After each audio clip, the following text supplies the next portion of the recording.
kedaulatan negara, iaitu apa itu kedaulatan? Kedaulatan ialah kuasa tertinggi terhadap pemerintahan negara. Kuasa tertinggi. Okey. Dan kenapa kita perlu pelajari? Sebab dia penting demi kesejahteraan rakyat dan kemakmuran negara.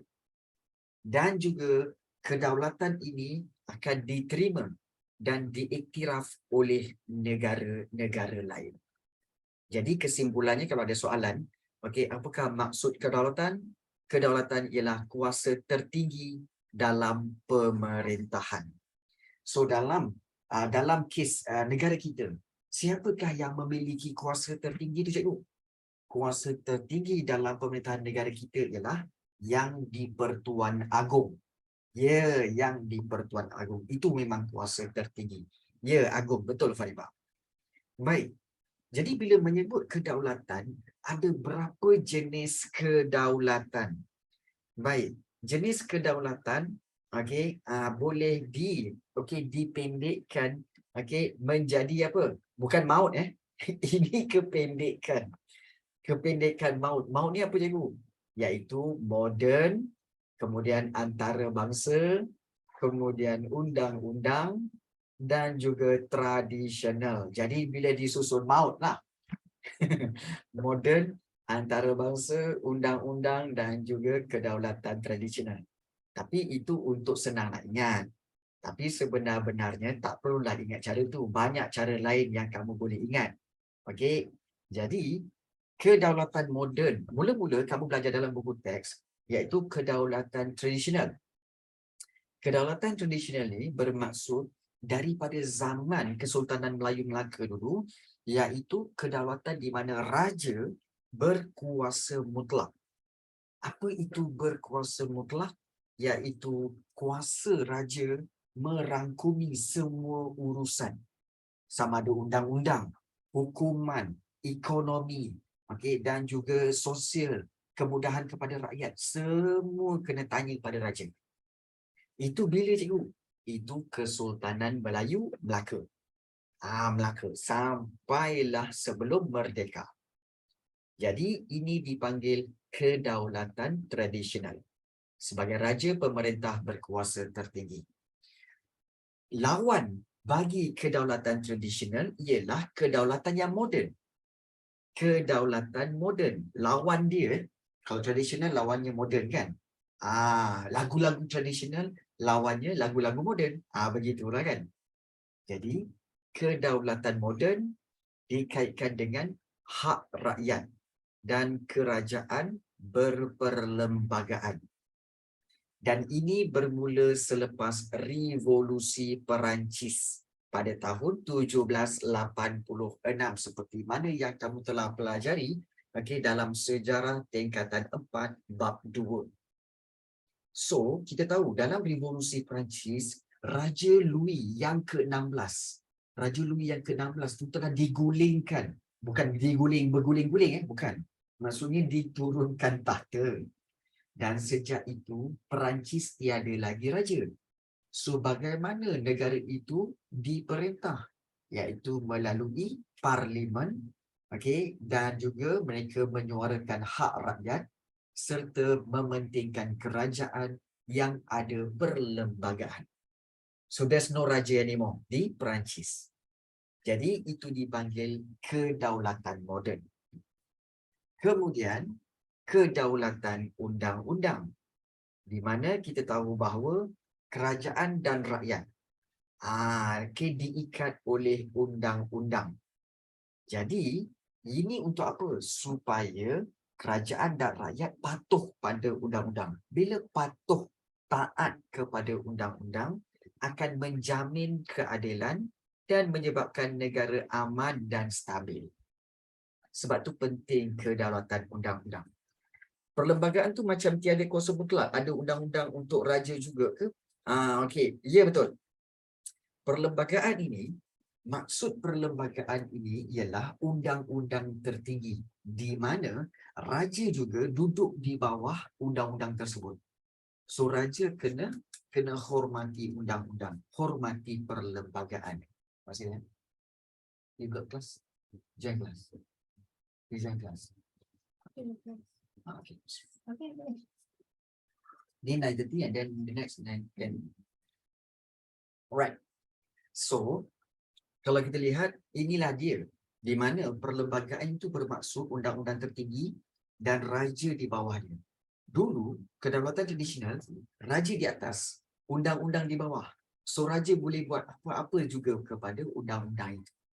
Itu dulu, yang tradisional. Sekarang tidak. Perlembagaan di atas, raja di bawah.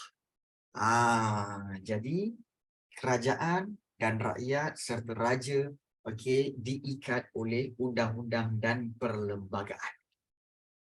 Dan satu lagi jenis kedaulatan ialah kedaulatan antarabangsa.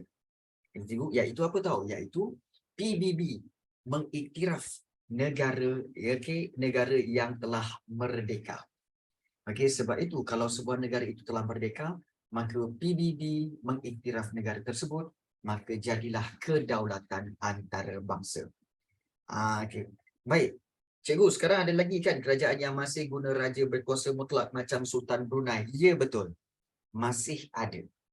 Iaitu seperti negara Brunei, kemudian Arab Saudi. So negara-negara yang berkuasa mutlak ini memang masih ada dan masih wujud. Masih wujud sampai sekarang.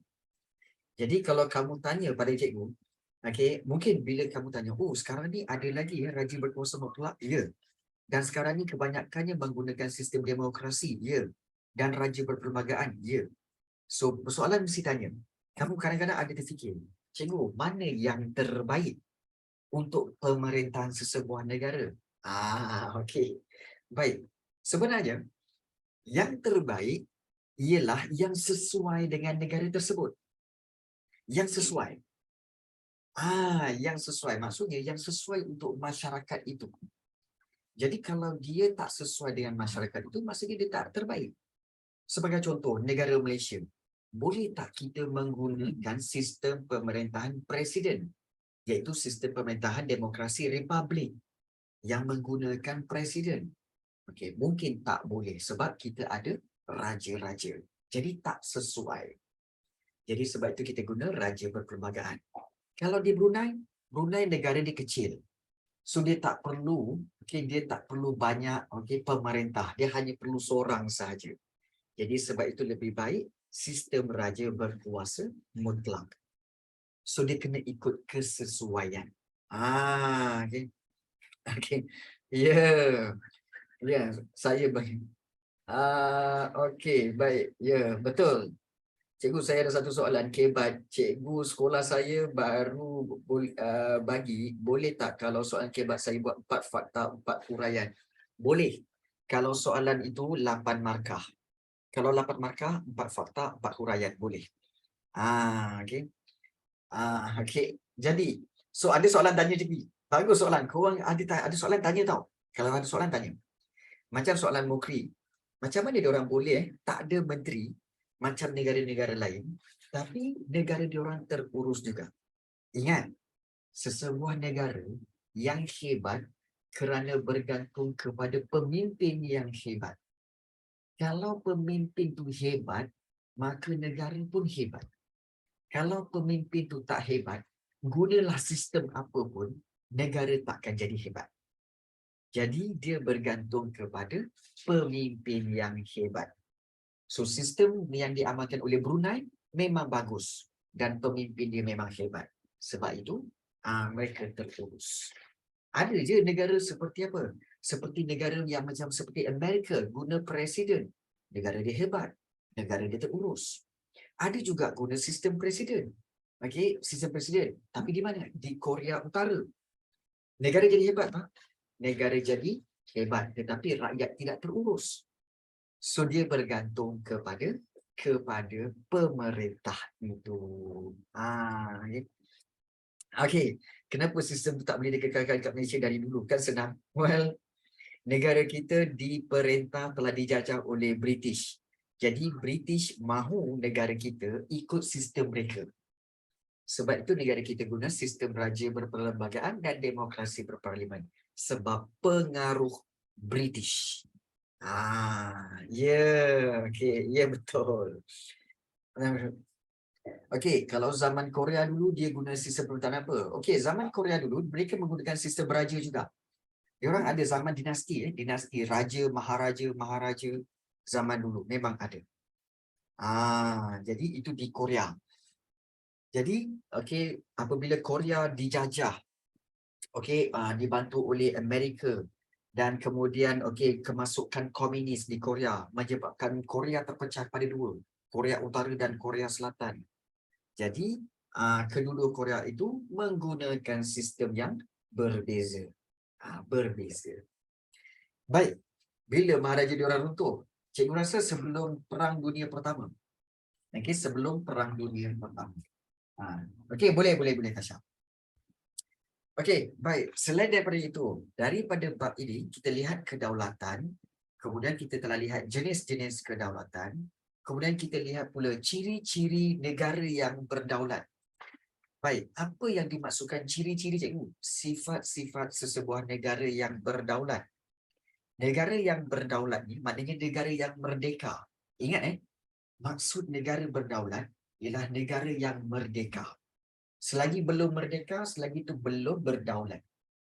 Jadi, apakah ciri-ciri negara yang berdaulat ini? Iaitu yang pertama, dia dah ada sempadan. Maknanya, dia dah ada border untuk memisahkan antara negara dia dengan negara-negara lain. Okey, garis pemisah antara negara dan negeri. Contohnya Malaysia bersempadan dengan Singapura dan Thailand. Dan sempadan ini diakui oleh PBB.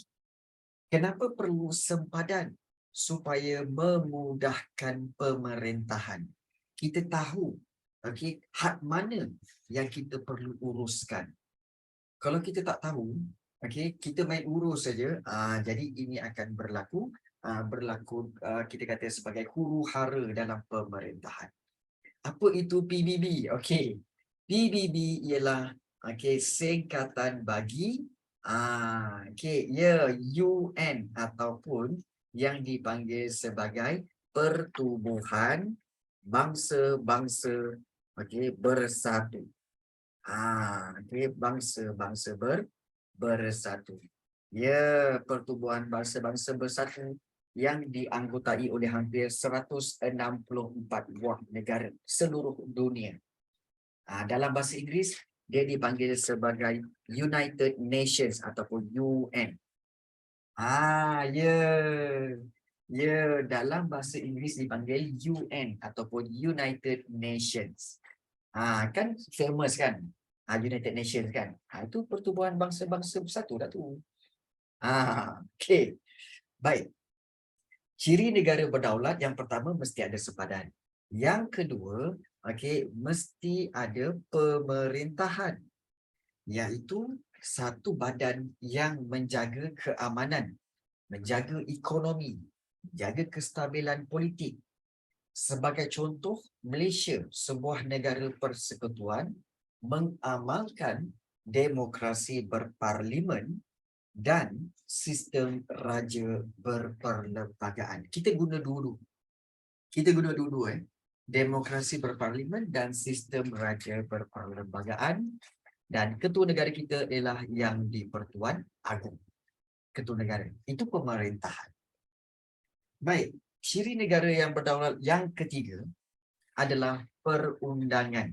Di mana negara kita memiliki undang-undang. Sesebuah negara berdaulat mesti ada undang-undang. Apa tujuan undang-undang? Menjaga keamanan, menjamin keadilan dan melindungi rakyat. Dan di manakah undang-undang itu dibuat dan undang-undang itu digubal? Parlimenlah yang menggubal undang-undang. Ingat menggubal itu bermaksud membuat, membuat undang-undang. So parlimenlah yang menggubal undang-undang itu. Baik. Dan ciri negara berdaulat yang keempat ialah rakyat. Di mana tak guna kita ada sempadan, kita ada pemerintahan, kita ada perundangan kalau tak ada rakyat. Jadi baik, bagus Hafizah. Kejap Baik, rakyat adalah penduduk sesebuah negara dan ianya beliau ataupun rakyat terikat kepada undang-undang seperti rakyat Malaysia terdiri daripada pelbagai kaum disatukan melalui bahasa dan juga rukun negara. So inilah dia ciri-ciri negara berdaulat. Ada soalan tanya, cikgu, setiap tahun Parlimen akan buat undang-undang baru ke cikgu? Okey, baik, untuk pengetahuan kamu, tidaklah setiap tahun Parlimen akan buat undang-undang baru, tetapi bergantung kepada keperluan semasa. Sebagai contoh, kalau kamu masih ingat semasa zaman kita COVID dulu tahun 2021. 2021 okey, 2021 2020. 2020 COVID-19 melanda negara kita. So pada waktu itu kerajaan mengeluarkan undang-undang kawalan penyakit di mana okey, penduduk rakyat kalau nak keluar mesti pakai face mask. Kalau tidak kena denda RM1,000, betul? Kemudian kena menjaga okey, penjarakan sosial. Okey, kalau tak menjaga penjarakan sosial itu akan didenda RM1,000. Kamu ingat undang-undang itu suka-suka buat ke? Tak. Mereka bincang dulu dalam parlimen. Bincang dulu dalam parlimen macam mana nak buat, berapakah hukuman denda yang dikenakan. Dah okey, dah orang kata apa, dah draft semua undang-undang, kena undang-undang tu daripada parlimen bawa kepada agung untuk diperkenankan dan dipersetujui. Baru agung setuju, barulah turun balik kepada parlimen dan parlimen war-warkan. Okey, kita akan buat undang-undang baru iaitu Akta Kawalan Penyakit COVID-19 2020. So itulah dia, mengikut keperluan semasa. Nampak tak? Ya, ya betul. Memang betul Abdul Rahman, memang betul. Dipersetujui.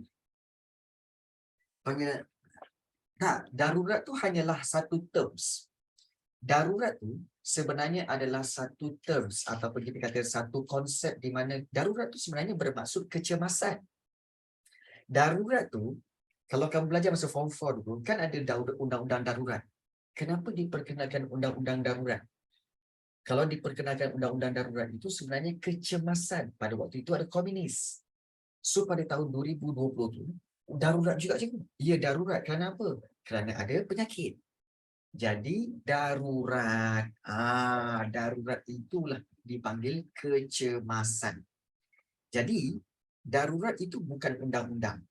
Tetapi Akta Kawalan Penyakit itu, just a terms yang digunakan kepada seluruh rakyat untuk memahami keadaan yang berlaku dalam negara. Kecemasan. Darurat bermaksud kecemasan. Okey? Jadi undang-undang seperti Akta Kawalan Penyakit itu adalah undang-undang yang digunakan dalam darurat. Kena denda RM1,000 kalau tak pakai face mask kan. Itulah dia. Undang-undang. So ada yang tanya lagi. Okey, iaitu dia kata, cikgu, adakah yang di-Pertuan Agong perlu dipersetujui oleh raja-raja untuk lihat dia layak? Kalau tak setuju macam mana cikgu? Siapa nak pilih sebab dah 5 tahun kan? Kan ada. Okey, sebenarnya Abdul Rahman, sebenarnya semua yang di-Pertuan Agong paling penting dia dilihat sebagai layak menjadi yang di-Pertuan Agong jika dia pemerintah negeri tersebut. Sekarang ni yang di-Pertuan Agong kita adalah Sultan Pahang. Selepas tamat 5 tahun Sultan Pahang ni, menjadi yang Tuan Agong, next adalah Sultan Johor. So sama ada Sultan Johor itu layak atau tidak, dia adalah Sultan Negeri Johor. So dia layak automatik menjadi yang di-Pertuan Agong. Jadi tidak ada dakwa-dakwi. Tidak ada persoalkan kenapa Johor pula. Dan itu memang gilirannya. So tidak ada pertikaian di situ. Tidak ada. Okey. Baik. Bertalu-talu soalan korang ya. Baik, bagus soalan tu. Baik. Kita dah lihat tentang kedaulatan. Tak ada Faribah. Menteri-menteri tidak terlibat dalam dalam pelantikan yang di-Pertuan Agong. Tak ada. Menteri tak ada kuasa. Tak ada kuasa Baik. Kedaulatan, jenis kedaulatan dan ciri-ciri negara berdaulat. Baik. Seterusnya, apakah kepentingan mewujudkan negara berdaulat? Okey, iaitu apa pentingnya? Apa faedahnya? Ingat kepentingan itu juga bermaksud faedah. Apa faedah wujudkan negara berdaulat ni, cikgu? Baik, wujudnya negara berdaulat ni penting supaya pentadbiran kita menjadi lebih berkesan. Kita dapat uruskan dapat uruskan pentadbiran negara tanpa campur tangan pihak luar. Kemudian pentadbiran negara diuruskan oleh jemaah menteri dan juga kementerian, dan ada kerjasama antara kerajaan persekutuan dan kerajaan negeri. Jadi bila dah ada kerjasama ini, maka pentadbiran akan menjadi lebih berkesan. Seterusnya, apakah faedah wujudkan negara yang merdeka, negara berdaulat ini? Iaitu yang kedua, iaitu kesejahteraan sosial. Sejahtera sosial maknanya aman, sejahtera rakyat. Dan ini akan melahirkan generasi yang berilmu dan berkemahiran melalui pendidikan, memupuk perpaduan melalui bahasa, kebudayaan, sukan dan rukun negara. Jadi bila bersatu padu, so negara kita akan sejahtera. Sebab itu penting wujudkan negara berdaulat ini, supaya dapat melahirkan generasi yang bersatu padu. Selain daripada itu, kepentingannya adalah untuk kemakmuran ekonomi. As I mentioned, selalu cikgu mentionkan sebelum ini, kemakmuran bermaksud kekayaan. Aman dan makmur, aman dan kaya. Jadi, semakin negara kita berdaulat, maka kita akan dapat kemakmuran, iaitu kekayaan. Usaha untuk memajukan dan meningkatkan taraf hidup rakyat. Melalui pembangunan ekonomi dalam bidang pertanian, dalam bidang perindustrian, dalam bidang perdagangan. Inilah pentingnya wujud negara berdaulat, supaya ekonomi kita makmur, semua orang dapat naik taraf hidupnya. Dan lemah, mana lemah? Jemaah kumpulan menteri. Ada yang tanya cikgu, apa itu jemaah menteri? Jemaah menteri maksudnya adalah kumpulan menteri. Sekumpulan menteri-menteri lah. Itu jemaah menteri. Baik. Kepentingan mewujudkan negara berdaulat yang keempat iaitu kecemerlangan hubungan luar. Di mana bila negara kita berdaulat, maka mudahlah untuk kita mengadakan perjanjian, mengadakan kerjasama dalam pelbagai bidang dengan negara-negara lain. Sebagai contoh, negara kita banyak buat hubungan perdagangan dengan US, dengan China, dengan Indonesia, dengan Britain, dengan Jerman dan banyak negara-negara luar. Jadi, hubungan luar ini menjadi lebih cemerlang bila kita dapat mengadakan banyak perjanjian dan kerjasama dengan pelbagai negara.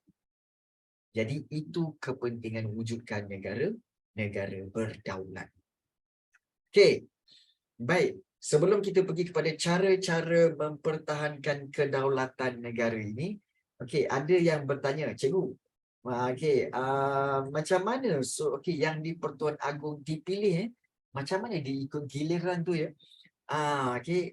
ikut arah lawan jam ke, ikut arah jam ke? Baik. Kamu untuk pemilihan yang di Pertuan Agong itu, kamu akan belajar dalam bab 3 sejarah tingkatan 5 ni. Bab 3 iaitu sistem raja berperlembagaan dan demokrasi berparlimen. Kat situ nanti dia akan tunjuk susunan yang di Pertuan Agong. Sampailah sekarang. Tak dapat spoiler. Tak dapat. Korang tunggulah nanti. Iaitu bab yang ketiga. Sabar.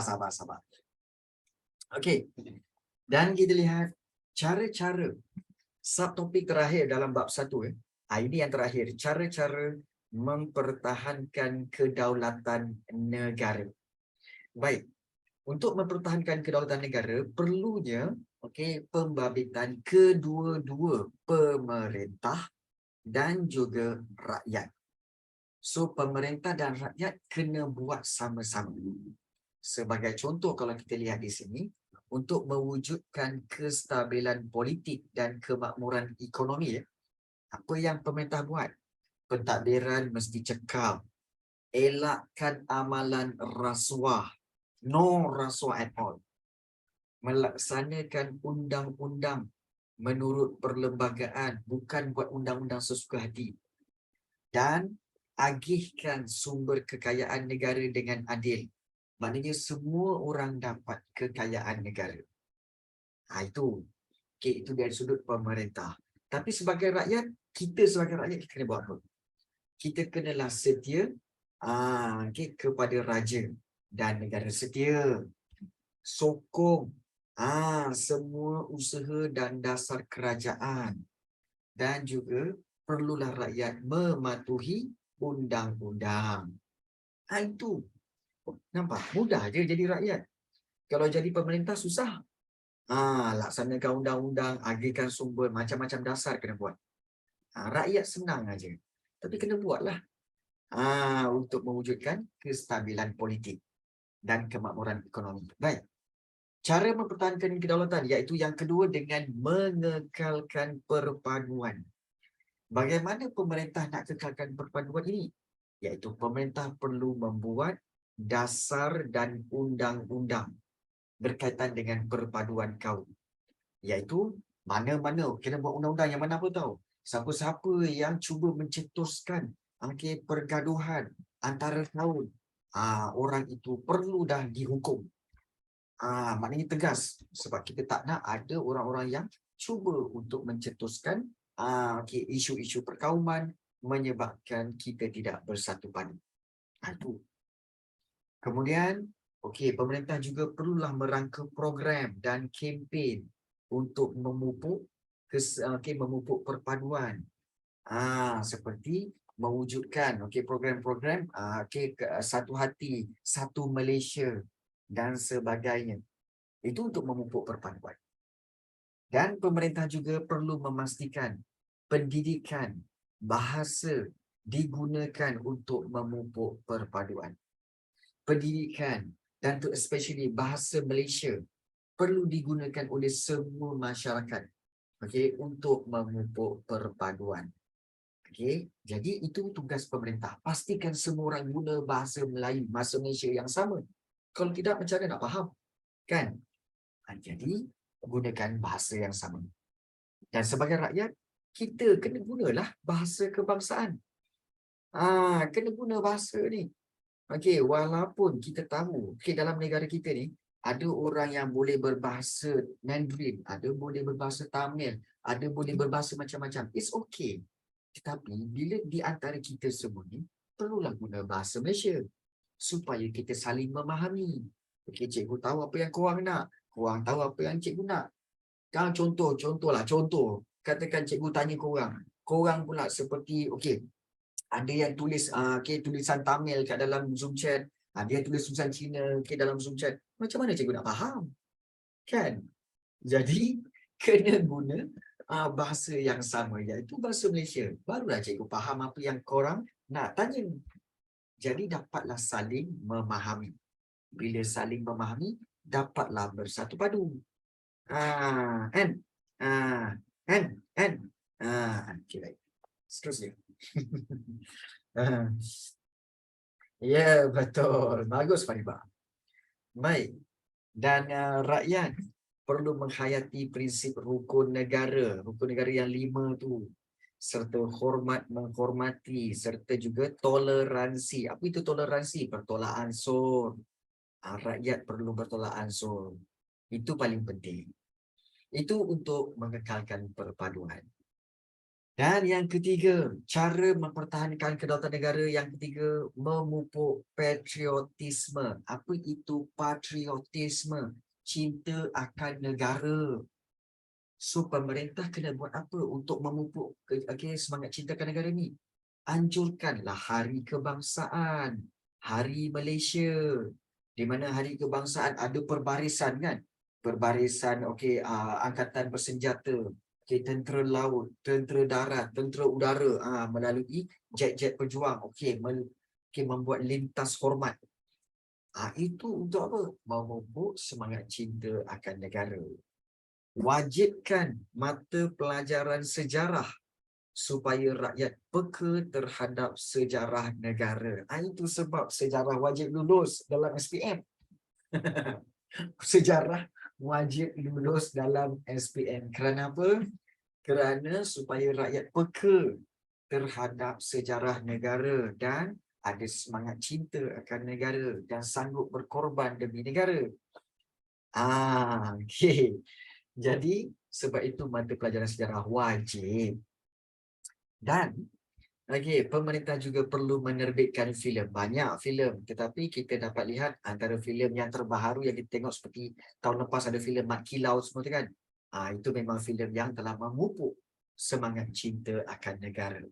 Itu. Baik. Dan juga sebagai rakyat, apa kita kena buat? Rakyat kenalah hormati lambang negara seperti bendera jalur gemilang, jata negara dan juga lagu negaraku. Kemudian meningkatkan imej negara melalui pendidikan, melalui sukan. Imej negara melalui sukan macam mana cikgu? Seperti yang dibuat oleh Datuk Lee Chong Wei dan sebagainya. Itulah dia. Imej negara melalui sukan. So ada yang bertanya, cikgu, apa itu jata negara? Jata negara ni lambang kerajaan. Bendera jalur gemilang, lambang negara. Jata negara, lambang kerajaan. Alah, yang 2 ekor harimau macam tu 2 ekor harimau, lepas tu dia ada shield kat tengah, lepas tu ada bendera-bendera kecil-kecil tu. Kan? Lepas tu ada ayat kataan bawah, bersekutu bertambah mutu. Lepas tu ada 2 harimau kiri kanan kan? Itulah dia jata negara. Tu jata negara. Okey. Okey, sekarang ni dah lain cikgu. Bukan rakyat korban demi negara, tapi negara korban demi rakyat. Okey. Bagus juga tu Okey. Baik. Dan yang terakhir, cara mempertahankan kedaulatan negara ialah dengan mengukuhkan pertahanan. Iaitu dengan cara menggubal undang-undang dan dasar untuk melindungi keselamatan negara. Buat undang-undang, buat dasar untuk melindungi negara kita supaya tidak dicerobohi oleh pihak luar. Modernkan senjata, Alhamdulillah. Sekarang ni cikgu tengok ramai yang menggunakan senjata-senjata moden. Terutama sekali para pelajar yang bermain PUBG dan ML tu kan. PUBG lah especially. Ramai menggunakan, dah tak main dah M16. Menggunakan. Senjata-senjata terbaru yang dikutip sepanjang jalan ambil tu kan. Dalam PUBG hebat korang ya. Hebat korang ya. Dalam PUBG. Dahsyat korang. Rasanya ramai boleh jadi tentera lepas ni. Ramai boleh jadi tentera. Dan mengadakan perjanjian. Pemerintah kena adakan perjanjian ketenteraan dan latihan ketenteraan dengan negara-negara lain. Itu betul. Seperti negara kita buat perjanjian dengan Britain, dengan Australia, negara-negara Commonwealth dan mengadakan latihan bersama-sama. Tapi sebagai rakyat kenalah peka terhadap isu keselamatan negara dan sanggup berkorban untuk negara. Dan kalau boleh menganggotai pasukan keselamatan. Iaitu menjadi anggota tentera, pasukan polis, bomber dan sebagainya. Ni, ada sesiapa kat sini yang nak jadi tentera ke? Ataupun nak jadi polis? Anyone here? Ada nak jadi polis? Bahasa Cina tu apa? Bahasa Cina tu translation. Baik, bagus. Jadi cikgu bagi tips cara paling best. Ni cikgu nak bagi tahu.